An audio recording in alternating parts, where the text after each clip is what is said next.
As you can see, this is our 10th year doing the day on at the 3 Square Food Bank. We do this because there are so many people out there that go hungry every day. And these backpacks help children have food on the weekends. And we've done it for 10 years.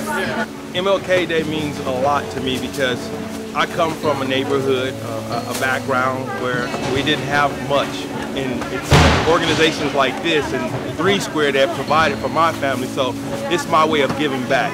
This is a man that just, spent his whole life in service to others, and this just ties right into that. This is my 2nd year doing this. It's always a fun time to have the employees out here together. There are 90 of our associates, our employees that are here and doing their day on. So it's a day off for a lot of people. It's a day on for NV Energy. We know most of these kids who get these bags. I've been taking him to volunteer events since he was 4.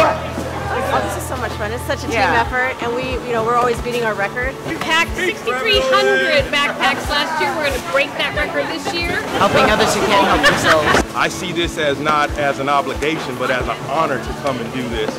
And I look forward to my little girls and getting older so that they can come and learn the legacy of serving.